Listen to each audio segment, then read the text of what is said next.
un ser, un sujeto determinado. Este sujeto es la sustancia, es el ser en particular que aparece bajo los diversos atributos. Aquí lo que hace Aristóteles en la metafísica, aclara, ser es todo, la silla es, el cielo es, el sol es, son seres al final del día. Incluso lo preguntamos tal cual como lo decimos, ¿qué es eso? Y contestamos, eso es. Piensa en algo que no tenga ser. Incluso la nada tiene un ser, porque es el no ser. Entonces, todo lo que es nada es lo que no tiene un ser. Así de confuso parece el ser y el castellano, en lo personal me gusta mucho porque tiene esta capacidad de marcar la metafísica. El ser y la existencia se encuentran relacionados, pero no todo ser existe, pero todo lo que existe es. Es decir, que si nosotros nos damos cuenta, todo es ser, pero el ser se escapa del tiempo. Pueden, puede estar en el pasado, en el presente y en el futuro, pero lo que existe solamente está en el presente. Es decir, que los seres que son anteriores a la existencia siguen siendo y por eso eh, seguimos hablando de ellos, ¿no? Entonces, en este caso, por ejemplo, pensemos en un personaje, tu personaje favorito podría ser Napoleón Bonaparte, quien dejó de existir, pero no deja de ser. Por eso podemos hablar de él y de hecho la historia se encarga de esos seres que existieron, pero no dejaron de ser. Ahora, eh, en las cosas del futuro también podemos hablar de ellas, aunque no existen. Un ejemplo de esto sería tus hijos, tus nietos, tus bisnietos. Aún no existen, pero ya son, porque son seres, y por eso podemos hablar de ellos. Hay un ser accidental, esto y aquello es el accidente de esta cosa. Lo accidental es lo que se aloja en la sustancia, el compuesto que permanece. El ser siempre está, siempre permanece. Los accidentes podrían ser el tiempo y el espacio en donde y cuando existen. El ser accidental es esto, aquello que es accidente de la cosa, porque uno y otro son accidentes del mismo ser. El objeto del cual es accidente. Por ejemplo, ser mexicano es algo accidental al hombre. Ser del futuro es accidental al hombre. Entonces, nosotros nos damos cuenta que el ser y la existencia, el ser no tiene tiempo y espacio, pero la existencia depende de un tiempo y un espacio. Normalmente cuando nosotros tenemos una persona con mala autoestima, no es que odie lo que es, sino su existencia, porque nosotros nunca podemos ir en contra del ser, pero sí de la existencia. Por eso el suicidio es tan dramático. O, por ejemplo, una mala autoestima. Sabemos que es una etapa temporal, que no te gusta cómo existes, pero no vas negando el ser. Y eso es lo que hace la diferencia entre uno y otro. En el caso de ser mexicano, es accidental al estudio del hombre. Piensa en otros tipos de accidentes que podemos tener, que el accidente es el predicable, como ya lo hemos mencionado cuando vimos a Aristóteles. Ahora lo estamos aplicando en el hombre, todos estos conocimientos. Ahora, cuando el sujeto del accidente eh, y el accidente son ambos accidentes de un mismo, por ejemplo, en un mismo ser, podríamos decir como Sócrates es blanco y feo. Una característica muy importante de Sócrates es que era feo. Que fuera blanco no nos queda claro, pero son dos accidentes que pueden coexistir en el mismo ser, en la misma sustancia, lo que permanece. Ahora, cuando el accidente se da en un ser, por ejemplo, la estatura de Jerjes, eso es algo que lo caracteriza, pero no forma parte de su definición como ser humano, pero sí de Jerjes. Ahora, cuando el ser en el que se encuentra el accidente es tomado como un atributo del accidente, como por ejemplo la nariz chata de Sócrates, solamente Sócrates tenía nariz chata. Entonces, por eso es un accidente que también forma parte de un atributo del modo de ser de Sócrates. Ahora, el ser en sí tiene excepciones como categorías, porque hay tantas cuantas se distingan, como otras tantas son las significaciones dadas al ser. Por ejemplo, el ser se puede hablar de esencias de la racionalidad propia del hombre, ser racional, cualidades de la bondad, ser bueno o ser malo, cantidad como la gordura, ser gordo o ser flaco, relación hombre con la racionalidad, ser niño, joven o adulto, acción o pasión del hombre que es capaz de ser, de conocer y también ser conocido, en el lugar, estar en Atenas o estar en México, ser mexicano o ser griego, tiempo presente, pasado y futuro, el recuerdo de una historia en la memoria. Es decir, que el ser significa que una cosa es verdadera y el no ser que no es verdadera, que es falsa. Y esto se verifica en el caso de la afirmación como el de la negación. Es decir, que el ser es todo, incluso la verdad y la mentira. Todo es ser. Se comprueba la verdad porque coincide el ser mental del ser físico y la mentira cuando yo digo algo, digo un ser que no está físicamente. Ahora, finalmente, ser y siendo expresan tan pronto la potencia como el acto de las cosas de las que hemos hablado. El cambio se dice de lo que está en movimiento y de lo que puede estar. Ahora, en algo concreto, el ser se dice de muchas maneras. Ya lo hemos visto, tanto como sustancia como accidente, porque todo es ser. Sin embargo, lo tenemos que distinguir entre una y otra cosa. Cuando nosotros hablamos del hombre en la definición que es el hombre, tenemos que irnos a la sustancia del accidente. Ser irracional. Eso es sustancial, que sea chaparro, alto, blanco, negro, africano, mexicano, griego, con tantas extremidades, sin extremidades, hombre o mujer, eso es accidental, pero son seres que son accidentales y hay en cambio seres que son sustanciales. Dadas todas las excepciones del ser, se puede decir que entonces el ser es todo lo que existe en la realidad. Todo lo que hay es real y en cuanto es un ente, se dice de los seres existen de tres maneras. Ahora bien, en este caso, coméntanos en este video qué seres, o sea, qué seres tienes tú. Tú eres una sustancia como un ser humano que tiene cuerpo y alma, que también son seres, pero platícanos de los accidentes que tienes tú sin decir quién eres. Entonces, esto te va a dar una idea de lo que podría parecer abstracto, es lo que estamos hablando de las categorías del ser, sustancia o sujeto, accidentes o predicables. Dime algo que te hace ser tú sin decirme que eres tú. Y ese es el juego que justo habla de estas dos. Ahora bien, todos los seres tienen tres maneras de existir. Los seres metafísicos, que son los entes inmateriales, de lo que estamos hablando ahorita, que parece muy confuso porque repetimos ser todo el tiempo, que tienen una existencia metafísica. Esta se encuentra separada del pensamiento y de lo material. Existen, aunque nadie piense en ellos, y no necesitan de la materia para existir tampoco, como por ejemplo alma, Dios, eh, el amor, la libertad. Ponnos qué otros ejemplos se te ocurren. El hombre es un ser paradójico, tiene en él una doble existencia, una física y una metafísica. Esa unión es justo un misterio, porque tiene cuerpo y alma, o sea, está en los dos mundos. Lógicos son los entes de razón. La existencia lógica está separada de lo material. No necesita la materia para existir, pero necesita ser pensada para existir, como por ejemplo el lenguaje, los números, la fantasía, incluso, si me permiten, serían, por ejemplo, la Barney, ¿no? Eh, Él nos advirtió que él es un dinosaurio que vive en nuestra mente. Nunca lo vamos a ver en la realidad, solamente vive en la mente. Ahí también se encuentran otros entes lógicos, como por ejemplo los números. Los números son un invento humano para medir el movimiento.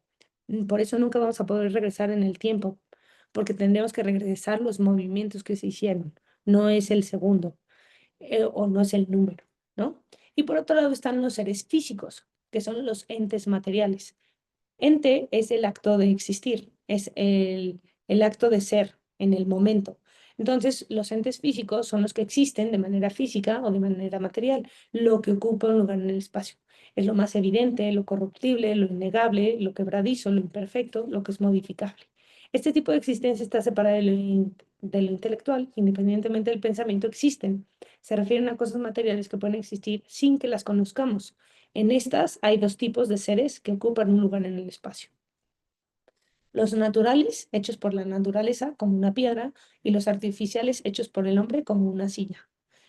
Entonces, si el ser es todo lo que existe y todo lo que existe es la realidad y en ella se encuentra contenida la verdad, el estudio de la realidad da pie a verdades universales, ontológicas, que es lo que existe, verdades parciales, lógicas teóricas, que es lo que percibimos, y la subjetividad, la opinión que tenemos de esas cosas.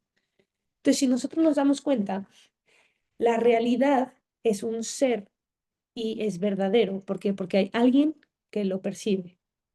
Por eso, la verdad es la adecuación de la inteligencia con la realidad. Esto supone que las cosas tienen cierta estabilidad y determinación que las distinguen unas de otras, la esencia o la forma, porque el universo está compuesto de formas y esencias determinadas.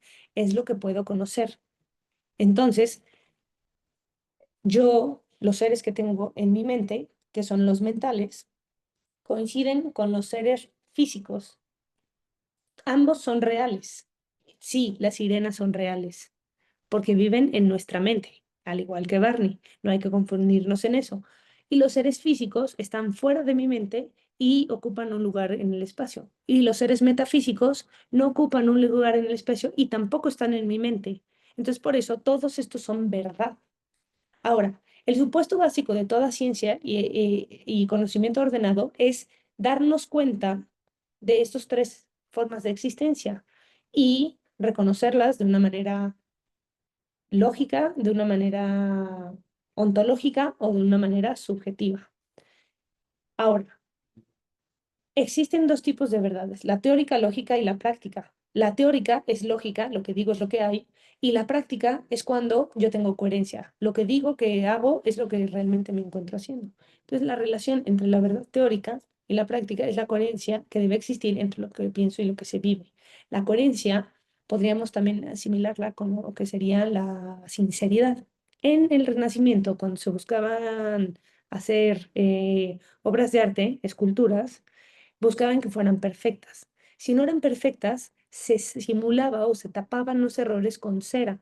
La cera cuando se enfría toma la superficie, toma el mismo color de la superficie en la que está. Entonces, cuando ellos revisaban las esculturas, decían que eran de una sola pieza, es decir, que eran sinceras, que no tenían tapujos, que no tenían parches o remiendos de lo que es su persona. Por eso se dice que una persona sincera es una persona íntegra, es decir, que es coherente, porque lo que dice y lo que piensa es lo que hace. Ahora bien, el conocimiento de la verdad se puede obtener de tres modos distintos, por medio de las operaciones, que son las acciones que realizan los seres, como por ejemplo las moléculas de hidrógeno y una de oxígeno es el agua. Dios con la creación, mi inteligencia, cuando me preguntan algo y yo respondo. No necesitamos verlo para saber que existe. Otra forma de conocer la verdad es por medio de la evidencia. Basta con percibirlo por medio de nuestros sentidos para comprobar que existe cualquier objeto material. Y finalmente está la confianza que surge, o testimonio, que surge a partir del reconocimiento de la autoridad establecida por la cual uno puede llegar a conocer gracias a lo que escuchó de esa persona que la tenemos como autoridad. En el caso de, por ejemplo, los diálogos de Platón referente a Sócrates o la Biblia y Dios. Ahora, estos conocimientos de las cosas son necesarios para tratar el tema del hombre. No todos serán evidentes, pero sí llegamos a conocerlos por medio de las operaciones que realiza. ¿Cómo sabemos que tenemos alma? Porque nos movemos y no necesitamos ser movidos. Entonces, sabemos que hay alma. Estos conocimientos, siendo así, la verdad se encuentra en la realidad. Esta es conocida como naturaleza. Se da por supuesto que las cosas son por naturaleza. Todas o algunas se encuentran en movimiento, no las artificiales. Recordemos que las artificiales están hechas por los hombres.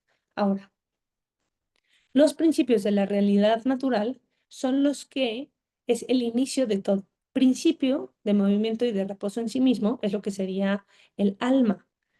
Es decir, es lo que permite que algo sea. Hay que distinguir lo natural de lo artificial. Algunas cosas existen por naturaleza, como los animales y sus partes, las plantas y los cuerpos simples, y los que son por otros modos, como lo hecho por el hombre, que tienen piezas, no tanto partes. Todas estas tienen en sí mismas un principio de movimiento y otros de reposo.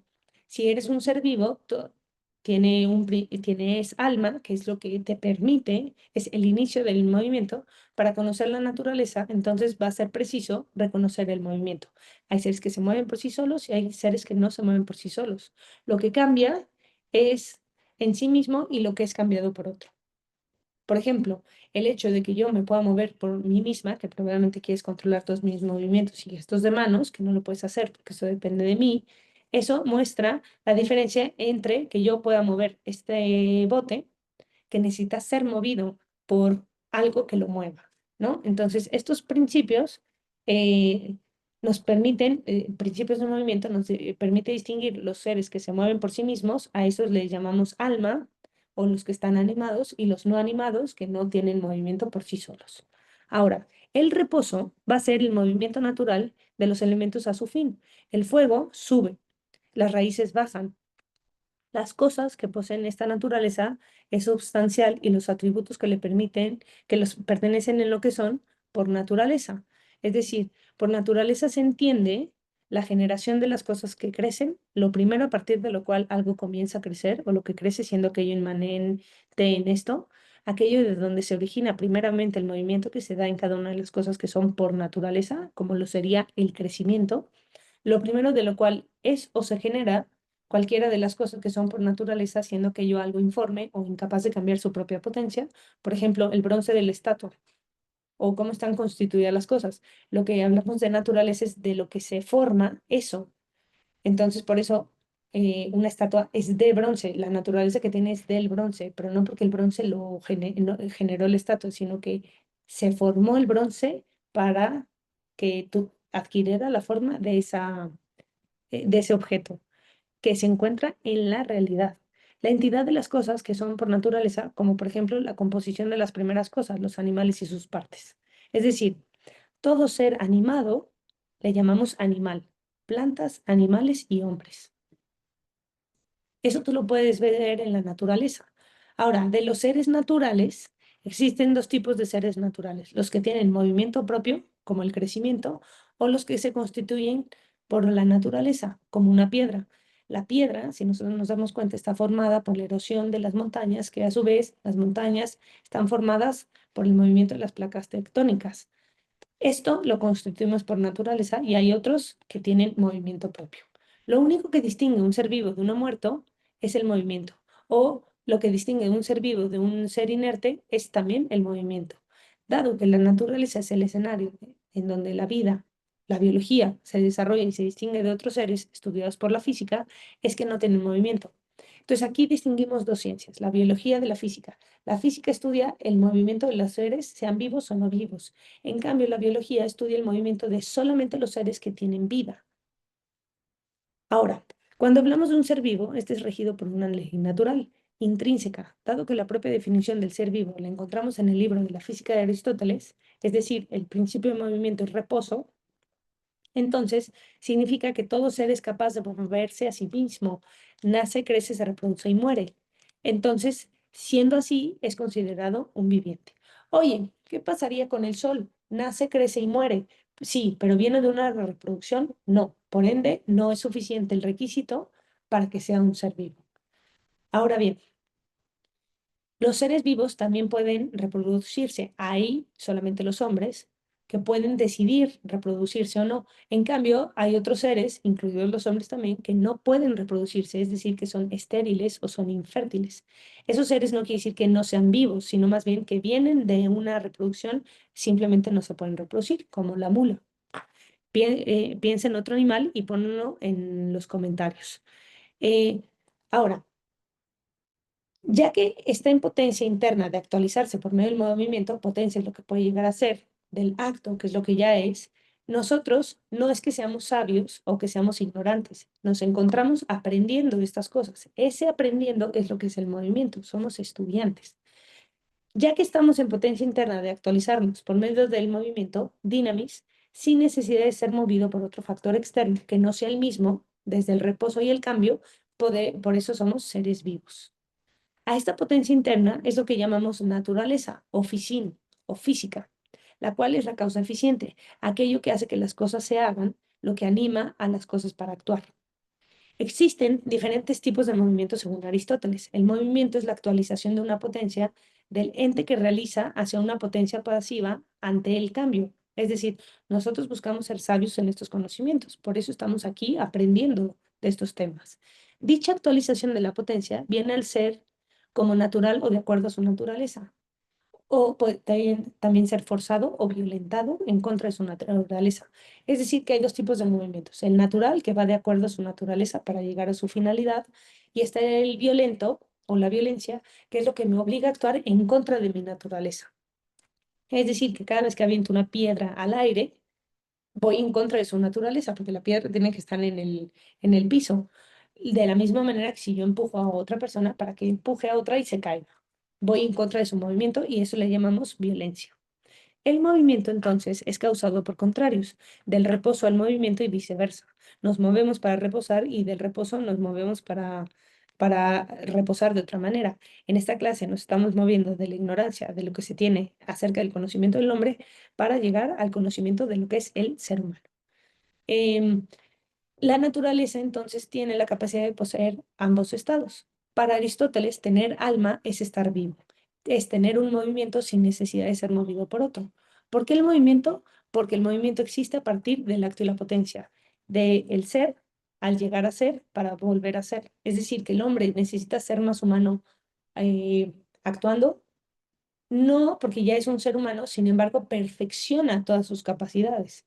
No estamos como una piedra que ya está de cierta manera determinada, porque como no necesita el movimiento, no necesita ser movida para ser perfecta. En cambio, los animales y las plantas, al igual que los hombres, nos vamos perfeccionando.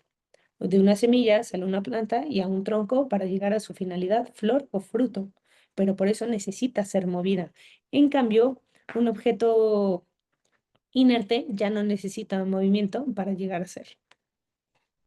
Ahora, cuando hablamos del hombre, la pregunta que nos hacemos es ¿quién es el hombre? A diferencia de cuando nos preguntamos qué son las cosas. Esto se debe a que las personas nos damos cuenta de nuestra existencia y de lo que hay a nuestro alrededor y nos preguntamos por ellas. El resto de los seres existentes no tienen esa capacidad de reconocerse y reconocer el entorno en el que se encuentran. De ahí sabemos que las cosas son o no son, son un qué. Pero lo que no puede ser y no ser al mismo tiempo, es decir, tú no puedes estar leyendo esto y no leyéndolo al mismo tiempo, tú no puedes estar viendo esta clase y no viéndola al mismo tiempo bajo las mismas circunstancias. De ahí que el acto y potencia son diferentes estados del ser, pero una cosa no puede ser y no ser al mismo tiempo bajo las mismas circunstancias. O sea, yo no puedo estar viva y muerta en acto, pero sí puedo estar viva y muerta en potencia. Tú puedes estar viendo este video y no prestándome atención, pero son dos cosas diferentes. Es decir, que tú no puedes estar poniendo atención y no poniendo atención al mismo tiempo de lo que te estoy diciendo de esto. Probablemente ya te confundiste un poco, te daré un momento para que respires. Ahora bien, por otro lado, nuestro lenguaje está lleno de conceptos que suenan redundantes. Por ejemplo, yo soy fulano de tal. ¿Por qué tenemos que decir yo, luego soy, no estamos? Es decir, y además el nombre que tenemos, ¿no es un poco redundante decir yo soy Jimena? Yo ya sé que soy un ser, soy porque lo tengo que confirmar y Jimena es el nombre que tiene este ser. Pero entonces lo único que se añade a que yo como individuo estoy y me llamo así es el nombre, no las otras palabras que son evidentes. Ya sabemos que estamos aquí y que somos un individuo pensante. Por eso decimos yo estoy aquí. Al ser humano se le trata como un quién porque es consciente, no un qué, que no tiene conciencia. Entonces, nos insultamos incluso cuando un niño chiquito dice, ¿y tú qué eres? Dices, no, no se dice qué, se dice quién, ¿no? Usamos de manera redundante el qué somos y somos individuales distintos a los demás. O sea, la definición de poesio que vimos hace unos momentos es justo esto. ¿Por qué seríamos distintos? Si no habías pensado en esto, tómate 5 minutos antes de continuar con esto. Puedes ponerle pausa al video. Ahora, nuestra necesidad de hablar de las cosas agregando el verbo ser se debe a que las cosas son o no son. No hay cosas que sean y no sean al mismo tiempo bajo las mismas circunstancias, como ya lo dijimos. O veo el video o no veo el video. Pero ¿qué necesidad hay de agregar que estoy viendo este video o soy un estudiante? ¿Acaso si no decimos que somos ya no lo vamos a hacer? O sea, depende de lo que pronunciamos para que sea, es absurdo. Es claro que somos porque estamos aquí. Nadie puede dudar de esto tan evidente. Somos y existimos en este momento, pero vamos a dejar de serlo. Por ejemplo, si yo defino toda mi capacidad en lo que hago, en mi existencia, cuando deje de hacerlo, entonces, ¿quién soy? Por eso muchas personas cuando se jubilan terminan con una crisis existencial, porque ya no saben qué son. porque toda su vida la basaron en eso. Atletas, modelos, personas que trabajan con su cuerpo, si se daña su cuerpo, pierden este sentido. Mi consultoría está llena de estas personas, más que invitado a estar, porque si yo toda mi identidad, toda mi persona, todo mi ser, lo baso en un momento específico de mi vida, cuando se acabe, ¿qué es lo que va a suceder conmigo? Ahorita tú eres un estudiante porque estás aprendiendo de estas cosas, pero eso no quiere decir que toda tu identidad se reduce a ser estudiante de esta clase. Tú tienes otras cosas. Cuando sales de esta clase, dejas de ser estudiante, pero no dejas de ser quien eres, solamente dejas de existir como un estudiante. Ahora, cuando comenzamos a hablar de nosotros, em, lo hacemos como sujeto y no como una descripción de lo que somos, sino que también soy yo, mi pasado y mi presente también determinan mi futuro. También añadimos algunas ideas o planes para que tenemos para el futuro. Entonces, nuestra identidad está compuesta no solamente por lo que ha pasado, sino también por lo que va, por lo que quiero que suceda, dando a entender que aún no logramos ser todo eso que queremos ser y que tenemos algunas cosas que hacer para ser mejor. No hemos logrado todo lo que aspiramos. Coméntanos, haznos un comentario en este video de a qué aspiras. Ahora, todo hombre es perfectible, no imperfecto ni perfecto, ya que por esto es que nos levantamos todos los días para conquistar nuestros sueños y ser la mejor versión de nosotros mismos. Somos perfectibles, vamos actualizando las potencias. Si no fuera así, si fuéramos ya sea perfectos o imperfectos, ¿qué caso tiene levantarnos cada mañana? Esto se soluciona con el acto y la potencia, al igual que el huevo y la gallina. Ya somos, pero podemos ser todavía mejores. Ahora, al mencionar el acto y la potencia, nos encontramos con dos vertientes, lo que ya somos y lo que podemos llegar a ser en función de nuestras capacidades. Por ejemplo, ya somos personas, pensantes, sexuados, vivientes, hijos, nacionalidad. Son cosas que ya forman parte de nosotros. Sin embargo, podemos cambiar esto. ¿Por qué? Porque algún día moriremos, quedaremos huérfanos, estudiaremos, etc. Siempre podemos ser mejores que ayer y eso es una potencia, que al lograrla se vuelve un acto, se actualiza. Pero ¿qué fue primero, el huevo o la gallina? Regresamos al mismo punto. Si es así, nosotros debemos pensarnos no como un ser acabado, sino como un hombre perfectamente perfectible. Somos hombres, pero inacabados. Haz una lista, piensa en todos los actos y todas las potencias. Compártenosla para que veamos cuáles son todas las cosas que ya eres y que puedes llegar a ser. Es por esto que entonces hay diferentes tipos de seres que se mueven por sí solos, por ejemplo, plantas, animales y hombres, y cada uno de ellos tienen diferentes funciones. Crecimiento y nutrición es la reproducción, locomoción y percepción, que es el alma sensitiva, y el intelecto, que es el pensamiento, es el alma racional. A cada uno de estos movimientos corresponde un tipo de alma, que es el principio vital de un cuerpo organizado. El alma nutritiva de las plantas crece y se nutre. El alma sensitiva en los animales es la locomoción, la percepción, crecimiento y nutrición. Al alma racional en los hombres es el intelecto o pensamiento, locomoción y percepción, crecimiento y nutrición. Entonces, de aquí nos damos cuenta que cada ser vivo le corresponde un movimiento específico, además de tener una complejidad jerárquica en su forma de vivir, ya que las plantas solo alcanzan a tener inmanencia, recibir de lo exterior e interiorizarlo, en su forma más básica que los demás seres vivos poseen. ¿Por qué? Porque nace, crece, se reproduce y muere y solamente hace el intercambio de dióxido de carbono en oxígeno. Y los animales hacen esto mismo, tienen inmanencia, comen, desechan los nutrientes que no les sirven y además son sensibles. La información que reciben es sensible, placer, dolor, y entonces por eso tienen un movimiento local. En el caso del hombre, no solamente es eso, la nutrición y la sensación, sino que además también está la racionalidad, cómo procesamos todo aquí. En este caso, finalmente, los seres humanos no solamente crecen y tienen locomoción, sino que al tener inteligencia somos capaces de movernos, mover a otros sin necesidad de movernos físicamente, sino de manera mental. Es decir, todo este tiempo que has estado viendo este video y estas clases y estos cursos no te has movido mucho. Lo que sí has movido son tus pensamientos y tu intelecto. Todo viviente entonces tiene un movimiento en común. La única forma de saber cuando algo ha muerto es a causa de la falta de movimiento. Es decir, que la muerte es el cese de movimientos. La naturaleza señala su poca utilidad ante las cosas que no se mueven como una piedra. En cambio, nosotros que somos seres humanos podemos utilizar esos seres inertes, es decir, que no tienen movimiento por naturaleza, para que nosotros hagamos cosas extraordinarias como una escultura o incluso una casa y un edificio.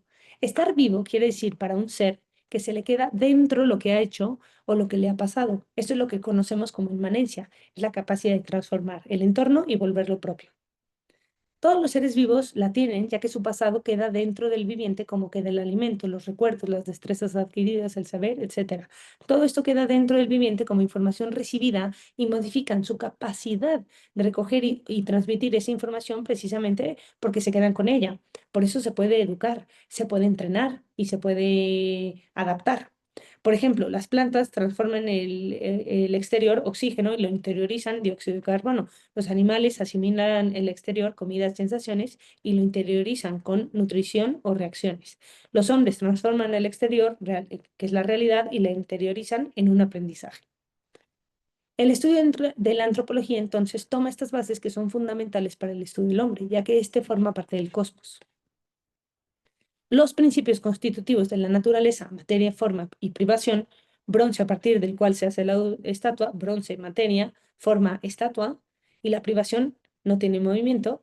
El primer nivel de sustancia en la naturaleza es la materia o el sustrato, la forma o el compuesto que se entiende por más sustancia. Es decir, que la sustancia puede ser móvil o cinética, generación o corrupción, o sustancia viva o psíquica. La madera es la naturaleza de la cama. Es decir, que la cama es la combinación de madera bajo la figura de cama, porque tiene su función. Las cuatro causas ahí están. Lo que se hace artificialmente no es naturaleza, sino es aquella que permanece constantemente.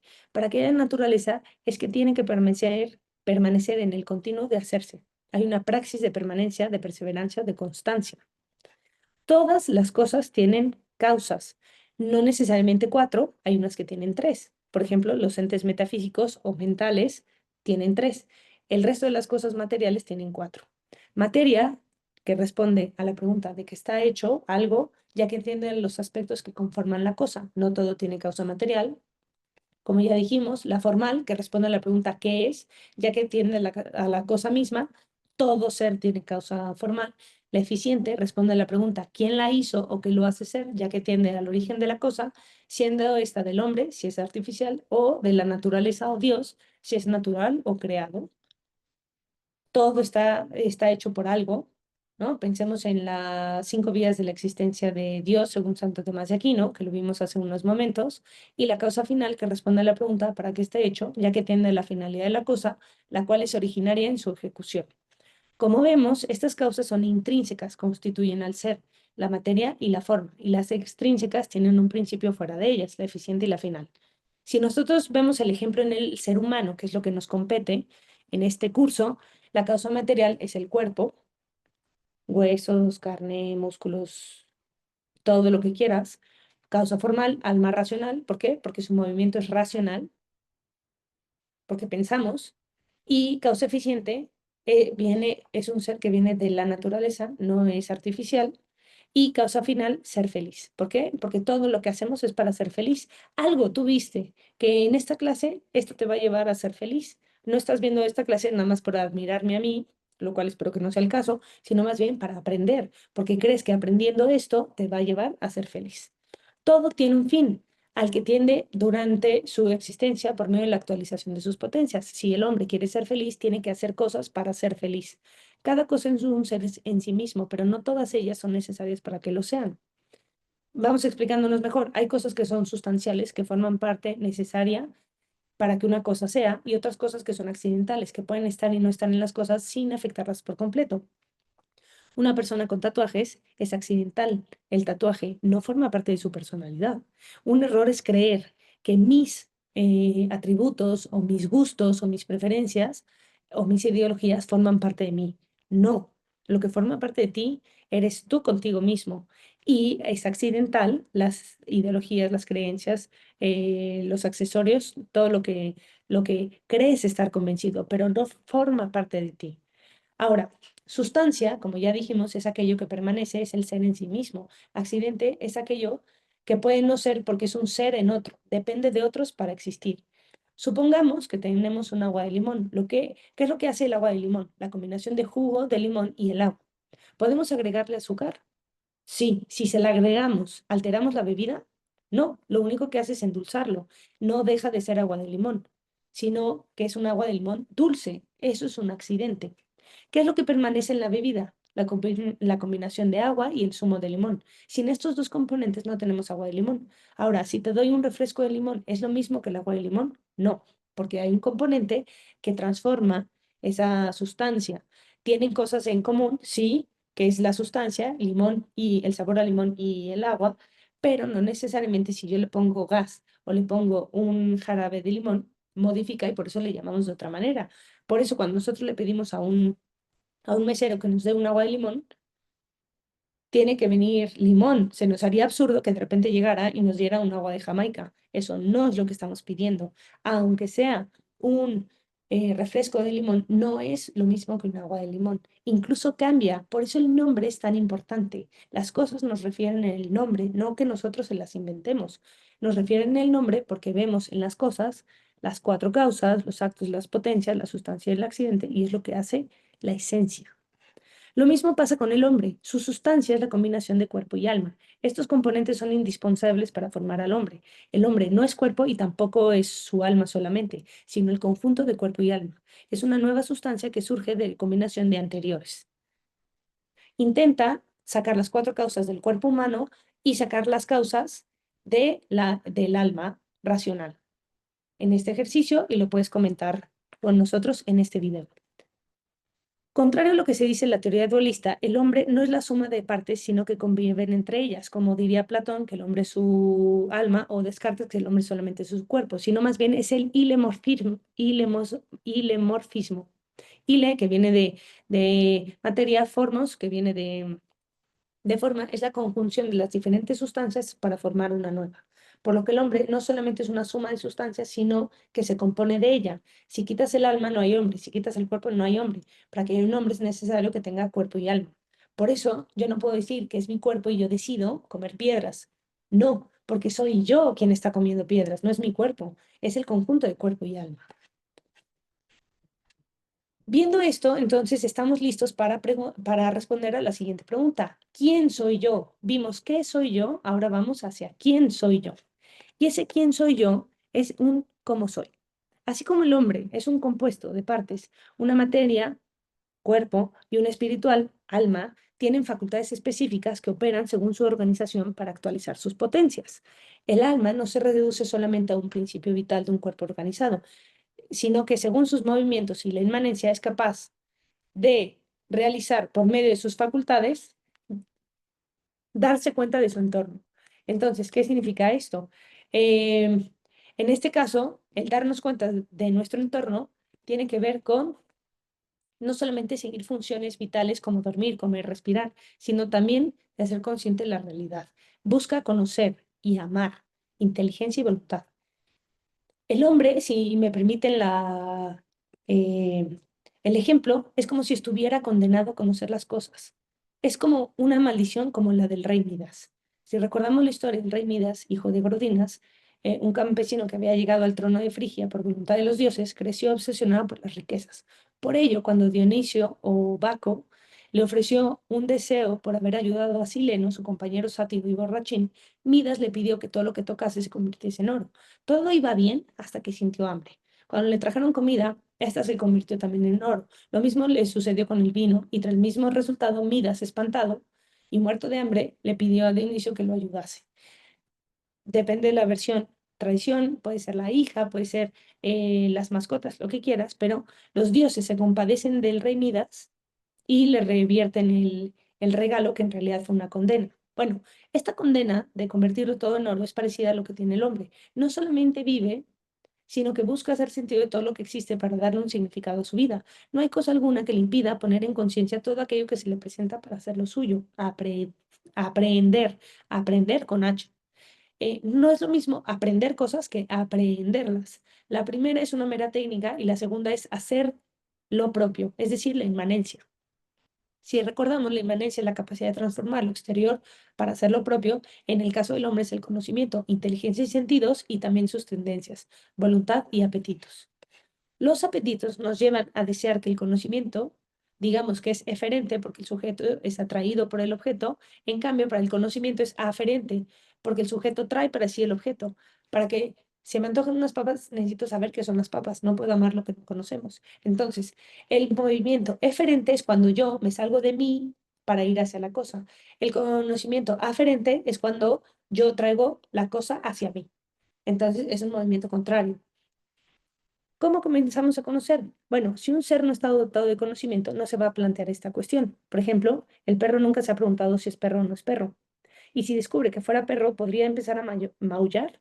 Eso nunca se ha visto. ¿Por qué? Nos muestra que el conocimiento del perro es meramente básico, que puede ser aprender de situaciones de acuerdo a la acción-reacción. En cambio, en el ser humano no aprendemos de acuerdo a acción-reacción, sino que aprendemos de manera trascendente.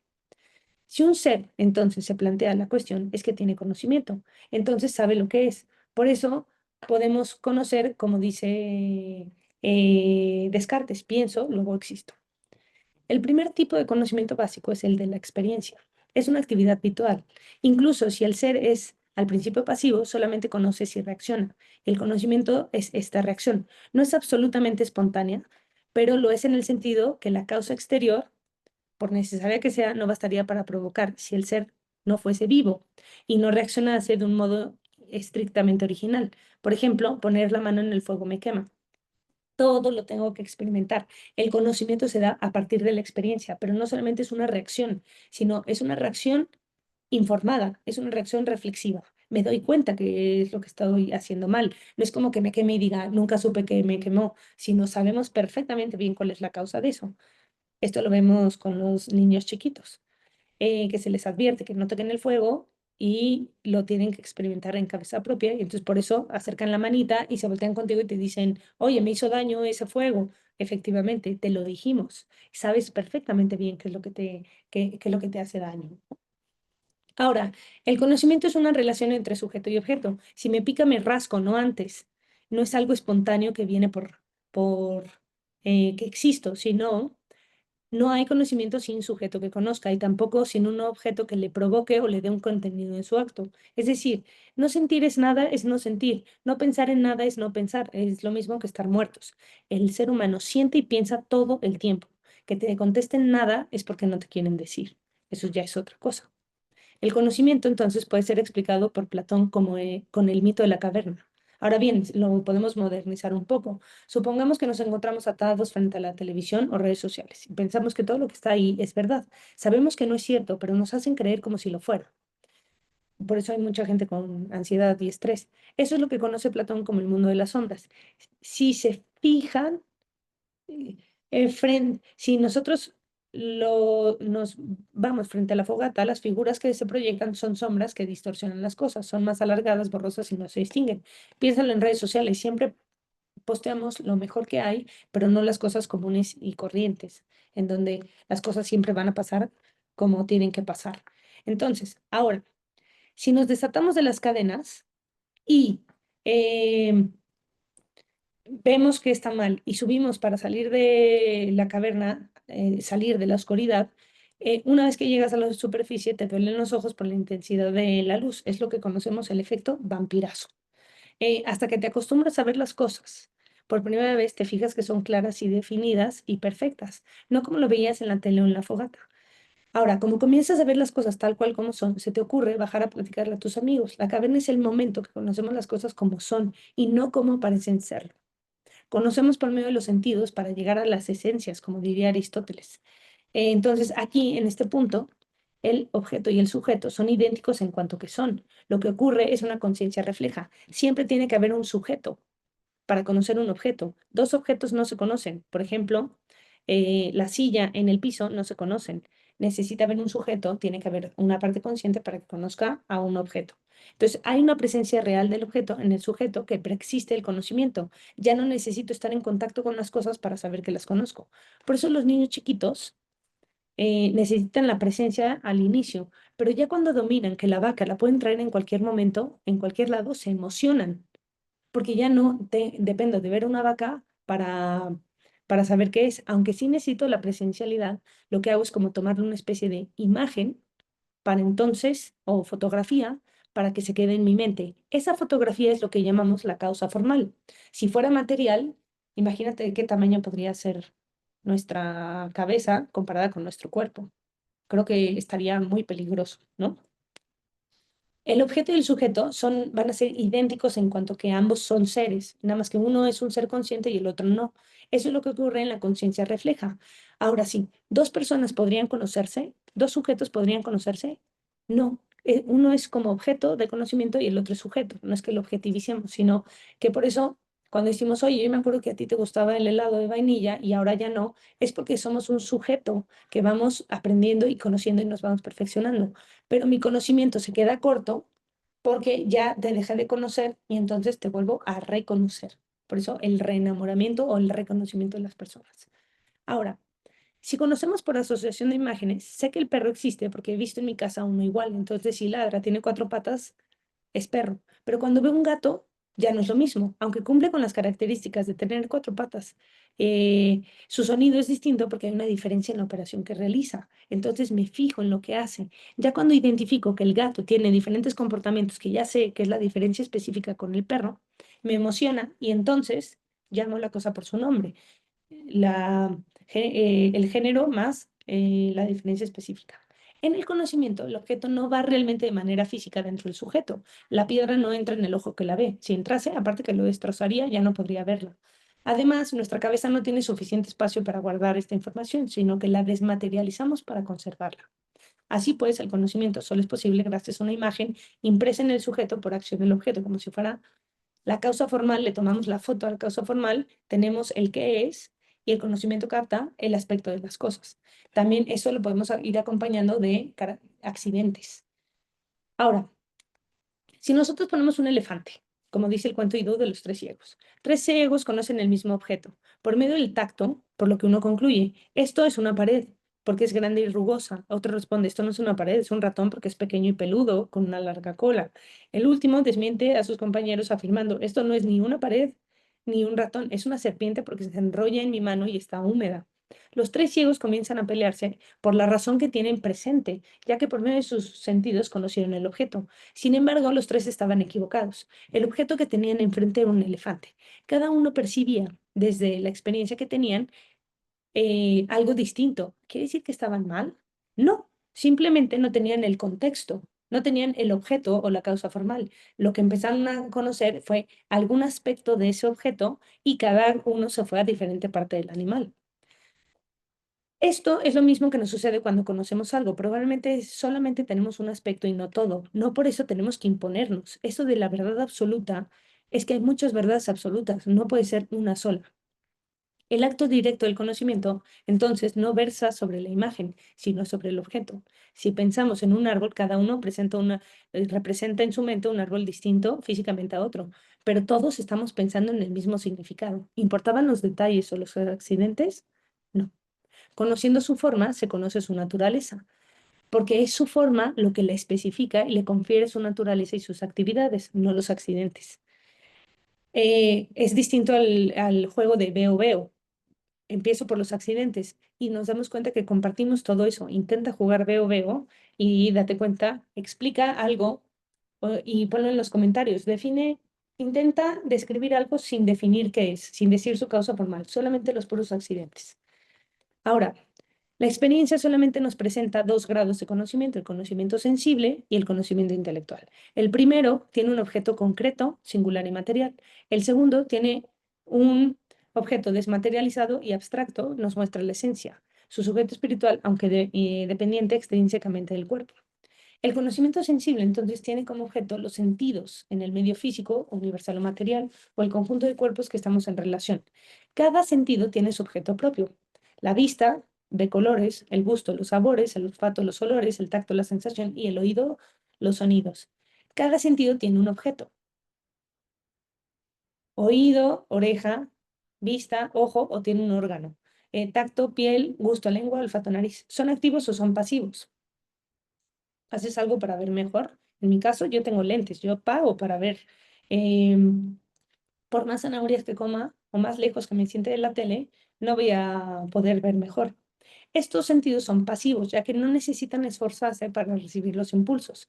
Para dejarlos de sentir necesitamos físicamente un bloqueo. Para dejar de ver necesitamos cerrar los ojos o taparlos. Si nosotros nos damos cuenta, podemos analizar los sentidos externos desde las cuatro causas.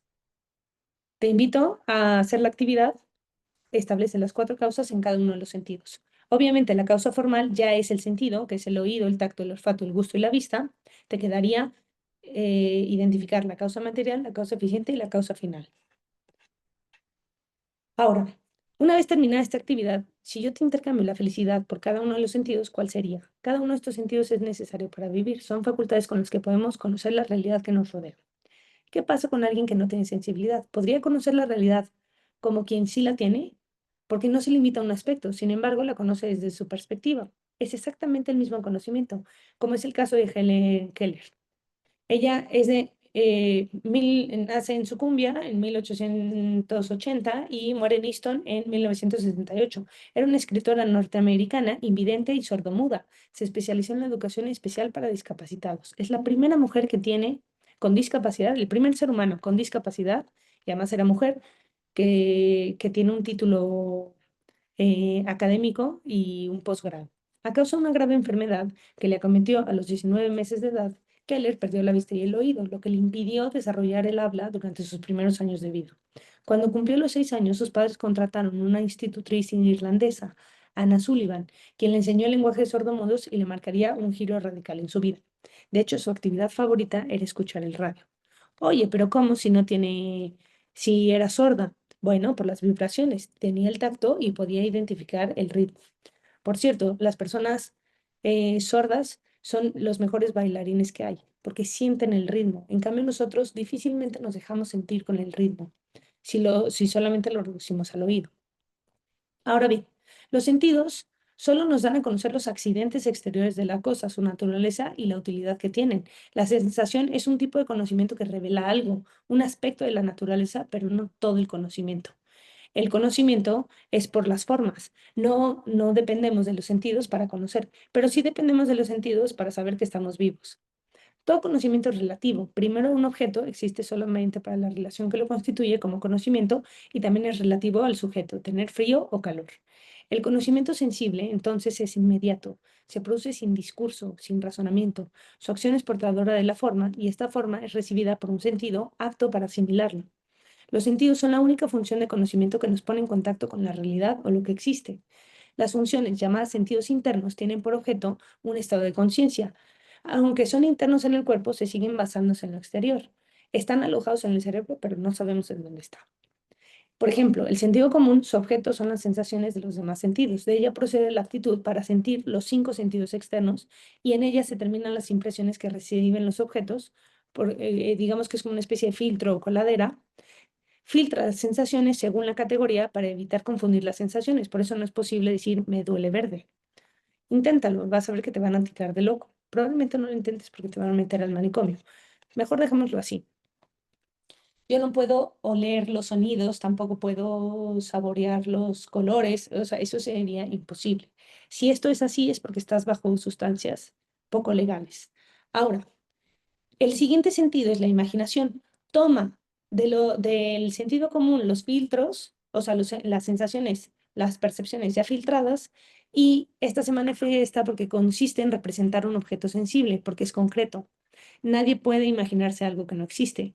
Como los alebrijes están formados de partes, pero eso no quiere decir que no hemos visto esas partes de animales en diferentes cuerpos y entonces hacemos una composición. La imagen no va a ser la presentación, sino la representación de un objeto real en ausencia de este, que es la imagen de un árbol. Es decir, la imaginación lo que hace es que como las sensaciones son efímeras, no tienen tanta duración, la imaginación como que las congela y las mantiene por mucho tiempo. Entonces el conocimiento por imaginación se termina en la conciencia. Es decir, yo puedo imaginarme el objeto sin necesidad de tenerlo enfrente, como un árbol, sin necesidad de estar buscando un árbol o un elefante. El riesgo de caer en alucinaciones es cuando yo no controlo la imaginación.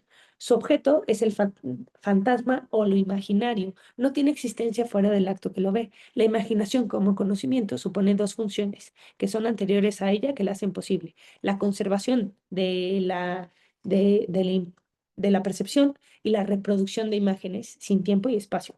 Por la sensación, el sujeto recibe una nueva forma, recibe en sí sin perder su propia forma. la forma del objeto. No es como que yo me transforme en un elefante para saber que es un elefante. Puedo seguir siendo yo y darme cuenta que estoy imaginando un elefante. La reproducción, llamada evocación, consiste en construir una imagen, especie expresa, partiendo de una especie impresa. O sea, la imaginación imprime las sensaciones y hace que se conserven. A diferencia del siguiente sentido, que es la memoria. La memoria es la facultad de conservar y reproducir imágenes basadas en el pasado. Solamente puedo recordar el pasado. El acto propio es el reconocimiento de recuerdos, es decir, una imagen en cuanto que es referida al pasado. En el hombre, la memoria se halla perfeccionada por la influencia de la inteligencia. Esto organiza los recuerdos y los reúne, los encuadra en ideas generales, facilitando la evocación y localización. Por ejemplo, San Agustín decía que la memoria es una herramienta para evitar volver a caer en el error. Eran como amplios salones en donde está guardada toda la información que nos sirve para ser felices y evitar cometer los mismos errores una y otra vez. Ahora, el siguiente sentido es la estimativa. El instinto puede definirse como una tendencia y una habilidad innatas. La tendencia innata es lo que llamamos un apetito natural, la habilidad es la estimativa. Su objeto es la utilidad o nocividad de las cosas percibidas. Estimo el placer o dolor que algo me va a dar. No necesito conocerlo, simplemente ya sé que esto no es. El hombre es inteligente y su inteligencia influye sobre el juego de los instintos, los perfecciona, de modo que, aunque sean aún instintos, no son ya los animales, sino instintos humanos. Huyo de lo que me duele y procuro aquello que me da placer. Si analizamos los sentidos internos por medio de las cuatro causas, ¿cómo se verían? Eso te toca hacerlo a ti. La causa formal sería el sentido común, la imaginación, la memoria y la estimativa. Identifica la causa material, causa eficiente y causa final. Si no te acuerdas, puedes regresar este video. Ahora, hasta los sentidos internos somos iguales a los animales. Hombres y animales somos iguales. Esto lo sabemos por las operaciones que realizamos. La diferencia radica en la desmaterialización de las sensaciones para que la inteligencia comience a trabajar. Para esto, una vez contenida la idea, somos capaces de ponerle un nombre y a esto le llamamos simple aprehensión.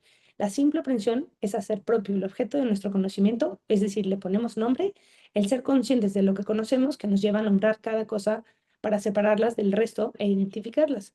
Por eso no da igual ponerle el nombre a cualquier cosa, sino que se debe referir a la cosa. Es decir, que esta es la facultad que bautiza. Dentro de la inteligencia siempre a todo le pone nombre. Por eso parece la maldición del rey Midas, porque no hay nada que nosotros no conozcamos. O piensa en algo que no conozcas. O piensa algo que no tenga nombre. Wittgenstein lo decía. Wittgenstein dice que no hay cosa que, o sea, lo que nosotros conocemos es porque tiene nombre. Entre menos nombres tengamos, entre menos conceptos conozcamos, menos pensamos. Por eso están las muletillas. Manglano, en su libro Pensar por Libre, dice que actualmente cambiamos términos de manera que tengan un efecto narcotizador e idiotizador. Por ejemplo, a la pereza no nos gusta decirle pereza. Entonces le decimos cansancio, agotamiento, depresión, serenidad. A la soberbia, autovaloración, dignidad, derecho a la propia imagen. A la envidia, agravio comparativo. Al egoísmo, espíritu ahorrativo. Desobediencia, personalidad. Lujuria, amor. Ira, temperamento.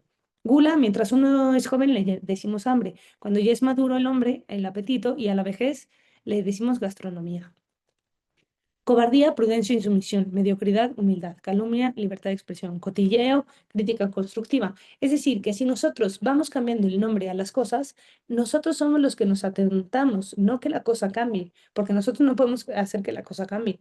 Nosotros adecuamos nuestro intelecto a la realidad. Si nosotros queremos hacer que la realidad se adecue a nuestro intelecto, nos estamos mintiendo. Una vez que sabemos nombrar las cosas sin confundirlas con otras, entonces somos capaces de ponerle un verbo y predicado. O sea, hacemos un juicio. La casa es verde. Sujeto, verbo y predicado, es decir, la sustancia y los accidentes, no es lo mismo aislar las palabras sin conexión. Es necesario que tengan un sentido. Cualquiera puede repetir palabras, incluso los pericos, pero unirlas para significar algo, solamente el hombre puede hacerlo. Ahora bien, una vez que tenemos sujeto, verbo y predicado, es necesario que se sitúe en un contexto determinado. Para esto es necesario explicar por qué concluimos lo que dijimos. Hacemos un razonamiento explicando la causa de la oración. A esto le llamamos raciocinio. Las cosas que decimos tienen una razón de ser. El raciocinio tiene que ver con la realidad. Entonces, con eso terminamos por mostrar que somos seres racionales. La inteligencia, conteniendo estas tres actividades, La inteligencia opera según la lógica, por medio de premisas que llevan a conclusiones para lograr comunicarnos y conocer quiénes somos y nuestro entorno. Sin embargo, no está completo nuestro conocimiento, ya que necesitamos actuar para lograrlo.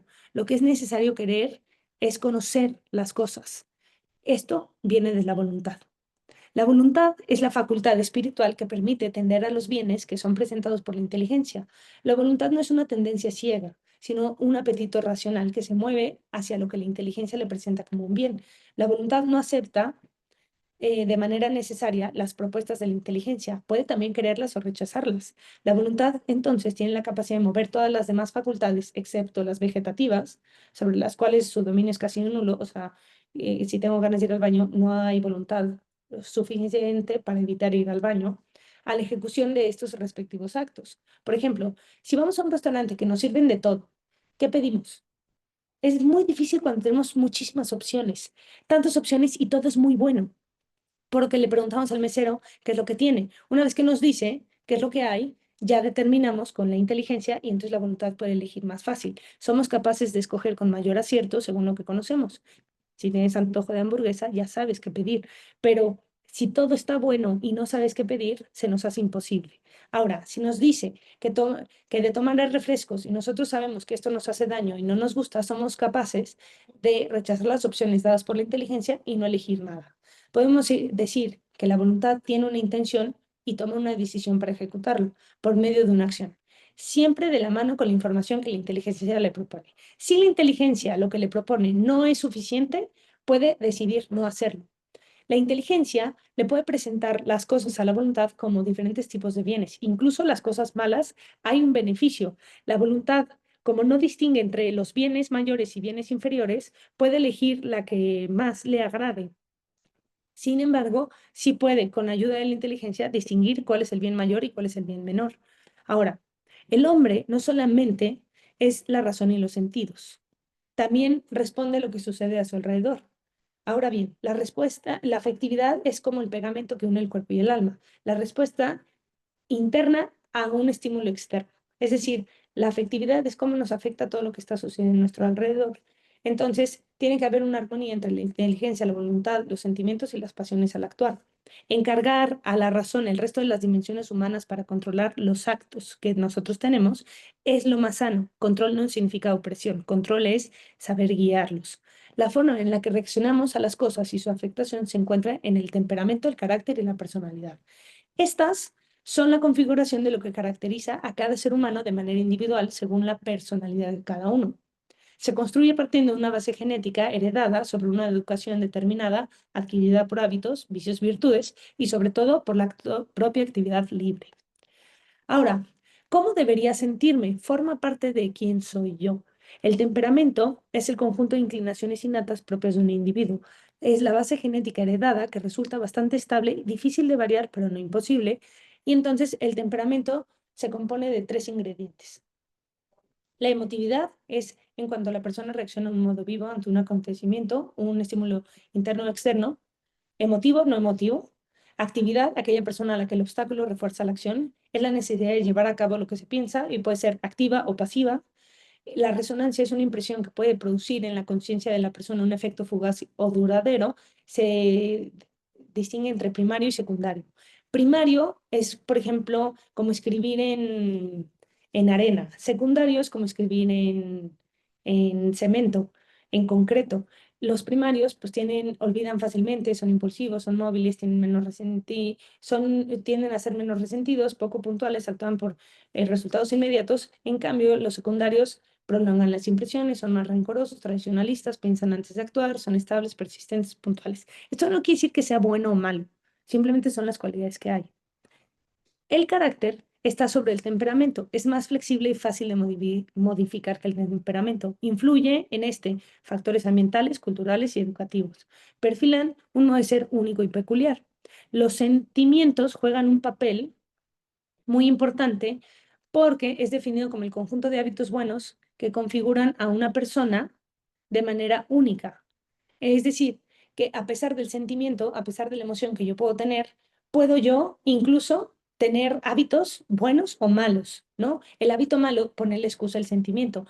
El sentimiento no define que yo haga el bien o haga el mal. Sin embargo, en los vicios sí, en las virtudes no.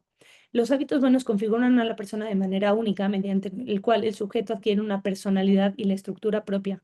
Si yo conozco mis virtudes, yo conozco mis hábitos buenos, sé cómo venderme, sé cómo moverme y sobrevivir en el mundo. Si yo le echo la culpa a factores externos o a las emociones o los sentimientos, estoy cayendo en un vicio. Ahora, ¿qué forma el criterio? Los hábitos buenos, aquello característico de una persona que tiene madurez y seguridad para cometer aquello que le da sentido a su existencia para poder responder a la pregunta ¿a dónde voy? Y entonces se comporta de acuerdo a las circunstancias que le rodean, buscando el bien, sabiendo el por qué y para qué ejecuta esa acción. Entonces, una persona que tiene criterio es una persona que sabe qué es lo que hace, por qué lo hace y para qué lo hace. Por lo tanto, el carácter se conforma con hábitos que son disposiciones operativas del ser humano que llegan a ser estables y se adquieren como consecuencia de sus acciones, es decir, la repetición. Estas inclinan a la persona a obrar con constancia y facilidad en el sentido de los hábitos ejercidos.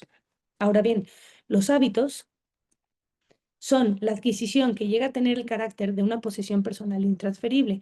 Los hábitos constituyen un modo de ser adquirido, es lo que nos describen, por lo que nos describen, porque lo hacemos siempre. La persona obra con constancia y espontaneidad en el sentido de los hábitos adquiridos. Su adquisición da lugar a una segunda naturaleza que se añade a la primera, que es común a todos los seres humanos. Cada persona tiene capacidad de adquirir mediante su voluntad ciertos hábitos. De ella depende la adquisición de los hábitos que viene a constituir esta segunda naturaleza, este modo de ser adquirido por lo que nos identifican otras personas.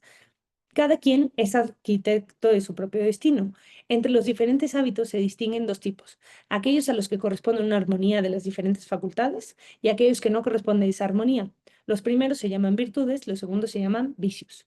El primer tipo de hábitos, virtudes, se muestran convenientes a la naturaleza porque nos permiten ser nosotros mismos. Hay hábitos buenos que se adquieren con la repetición constante de una acción y una finalidad, ambas buenas que perfeccionan a las personas a su alrededor. Y los malos que se distinguen de las costumbres, que es un hábito bueno al que le falta advertencia o consentimiento. Simplemente reaccionamos por las circunstancias que están fuera. Los hábitos buenos, llamados las virtudes, perfeccionan a la persona desde dentro, la hacen más humana y capaz de actuar bien y con eficacia. Es el justo medio entre dos opuestos, que son igualmente malos. Estos vicios opuestos se les llaman hábitos malos. ¿Por qué? Porque hay exceso y hay defecto. Como se dice vulgarmente, ni muy, muy, ni tan, tan, o ni tanto que alumbre al santo, ni tampoco que lo, que lo queme. Entonces, para formar el carácter es indispensable formar el autogobierno como principio que indica que es necesario dominar, no suprimir, algunos de los deseos o instintos con la finalidad de encauzarlos siempre al bien. Eso es las virtudes, eso es un carácter fuerte, saber renunciar a bienes inmediatos para conseguir los duraderos. Una persona debe ser dueña de sí misma y no esclava de sus instintos o presa de la comodidad de la mediocridad. Entonces, una persona que tiene carácter bueno es capaz de triunfar de un modo competitivo, logra metas, tiene empeño y satisfacción por la obra bien hecha, se esfuerza, es laborioso, aprovecha el tiempo, tiene personalidad, madurez y equilibrio psicológico, eh, tiene espíritu de servicio, colaboración y ayuda, solidaridad, dominio de sí mismo, eh, tiene conocimiento propio, humildad, sencillez, equilibrio personal, serenidad, veracidad, sinceridad, sentido de economía, de ahorro, sobriedad, respetar el orden natural de las cosas, higiene y limpieza, orden material, fortaleza, resiedumbre, paciencia, perseverancia, constancia, magnanimidad, audacia, justicia, sentido de deber, buen ciudadano. O sea, bueno, tiene todo. ¿Quién no quisiera ser una persona con carácter? ¿No? Actualmente, dice Alejandro Llano, la sociedad lo trivializa todo y propugna la ley del mínimo esfuerzo y la máxima de la comodidad. No se entrega nada, solo se reserva para sí misma y para su disfrute personal. Todo es light. ¿Qué es lo que pasa aquí? Estamos teniendo gente con carácter débil, es decir, muy temperamental. Simplemente reacciona. No es capaz de tomar las riendas de su vida. Una persona con un carácter fuerte es capaz de tener las riendas de su propia vida en la mano. Finalmente, el conocimiento de estas cosas depende de varios factores, los sentidos internos como los externos, cada uno de estos factores importantes para conocer las cosas que nos rodean. No se puede prescindir de un sentido ya que afecta la percepción de la realidad. Esto es lo que conforma nuestra personalidad. La personalidad está sobre el carácter y el temperamento. La persona se va configurando intelectual, de manera volitiva, afectiva y biofisiológica. A esto es a lo que llamamos tener inteligencia emocional. Yo puedo tener las emociones por naturaleza, puedo haber aprendido algunas cosas, pero también yo puedo decidir ir en contra de todo eso y reaccionar de una manera diferente. Para lograrlo, esta personalidad, tengo que quitarme las excusas. Siempre en las excusas hay un motivo, un procurador y un factor de retraso. Te invito a que tú te inventes varias excusas y te vas a dar cuenta que todas caen bajo un motivo, un procurador y un factor de retraso. Como decir, adivina qué, me acaba de pasar, mi mamá me chocó. Ahora, todas estas excusas nos impiden nuestro pleno desarrollo. Si ya sabemos quiénes somos, entonces vamos por lo que realmente queremos, ser felices. Para esto es necesario actuar de manera libre. Pongamos un caso. Este caso lo vas a leer, lo vas a analizar y lo vas a tratar de resolver. Las 5 preguntas que te proponemos y justo estas preguntas normalmente caemos en que sean contradictorias. Hay que tener mucho cuidado. Las respuestas contradictorias, ya que no puedes ser dueño de algo para tratarlo como quieras si las cosas se originan por las causas. Cualquier cosa que atente en contra de ellas no va a servir para lo que fueron hechas. Por ejemplo, yo quiero volar. La humanidad ha soñado con volar desde que tiene uso de razón, pero no podemos hacerlo porque no está en nuestra potencia. Nuestro cuerpo nos lo impide. Por eso no somos libres de hacer lo que queramos, sino que somos libres porque usamos las cosas para lo que están hechas, según las causas finales. Ahora bien, con todo esto, estamos listos para resolver la pregunta, ¿a dónde voy? Ese a dónde voy tiene que ver con el amor. ¿Me amo? El amor, cuando hablamos de esto, es necesario saber lo que los griegos estudiaron como 3 tipos de amor. Sin embargo, hay un cuarto amor que se manifiesta en la llegada de Cristo. ¿Qué es el amor? No, no es una magia, no es una simple fantasía, tampoco es como un sueño y no te lo has encontrado. El amor es una entrega total que hacemos sin esperar nada a cambio. Es incondicional y no por eso se debe buscar porque nos corresponde, sino que es una entrega total y absoluta que yo realizo. Ahora, el primer tipo de amor se llama eros. Es el amor sensible del cual se manifiesta eh, para desarrollarlo como un amor de apetencia, atracción en cuanto a la belleza física y la complacencia, que también es la eh, simpatía. En cuanto a la belleza y carácter. Por ejemplo, hay personas que me pueden agradar físicamente o hay personas que puedo tener afinidad por la forma de pensar, cómo se expresan y eso me gusta, su carácter me gusta. Cuando vamos a una fiesta, le hablamos al más atractivo, después terminamos con la persona simpática. El segundo tipo de amor es el ágape, es el amor útil y digamos que es injusto porque no es equitativo. Siempre hay alguien que ama más, el cual se manifiesta como un amor de conveniencia, por la seguridad que me da, por los apuntes, por el beneficio. En cuanto a utilidad que nos puede dar una persona, por ejemplo, al pasarme la tarea, darme un servicio. El amor de conveniencia se desarrolla en una entrega de compañía. Por ejemplo, nos llevamos bien porque aquí estamos reunidos en este salón de clase o porque nos toca usar el mismo transporte público. Y está el amor de beneficencia, el cual se da por la debilidad del otro. Una enfermera que se enamora de su paciente, un padre que ama más a su hijo, un gobernante que ama más a su pueblo, así como un profesor ama más a sus alumnos. Efectivamente, los amo más yo que ustedes a mí.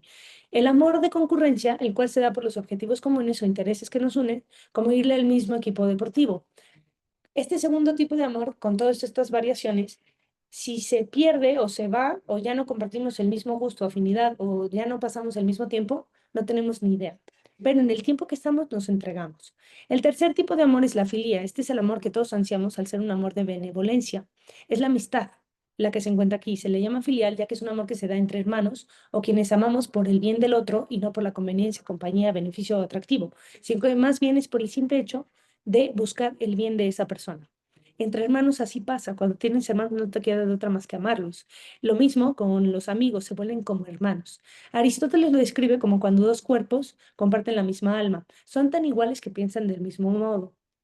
En lo personal, este amor a mí me gusta describirlo como cuando dos corazones se encuentran y no se deben nada, simplemente están por el gusto de estar. Ahora, el cuarto amor surge con Cristo, quien establece el amor de trascendencia o caridad, el cual hacemos un bien al otro, los entregamos a ellos sin necesidad de conocerlos o que nos reconozcan. Hay algo mayor que nos une. Este amor es distinto a todos los demás, es el sentido en el que no se reduce en la entrega de una sola persona, sino a lo que es. De todos estos amores, no son ni buenos ni malos, sino que simplemente son entregas que se hacen por la libertad que tenemos para hacerlo.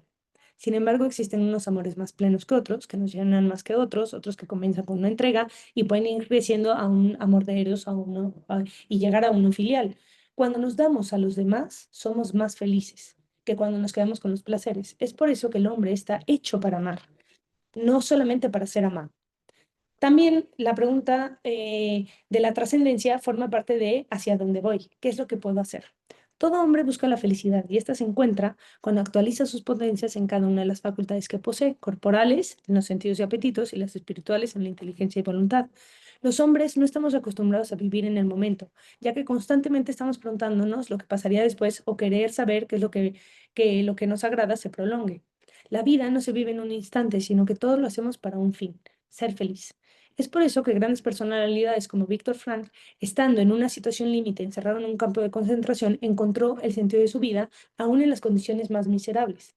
Y lo dice así: el hombre siempre está orientado y ordenado a algo que no es el mismo. En una forma u otra, el hecho de ser hombre apunta siempre más allá de uno mismo, y esa trascendencia constituye la esencia de la existencia humana. La felicidad debe tener un fundamento del que nazca espontáneamente, pero la felicidad no puede perseguir, no se puede fabricar. Al contrario, cuanto más se le persigue, más se busca el placer, menos se alcanza. Como diría Freud, deshacerse de las tensiones para alcanzar el placer. Entonces, el mundo no es algo que el hombre saliendo fuera de sí explora y busca a una causa que valga la pena servir o en busca de un semejante que pueda amar, porque es digno de amor.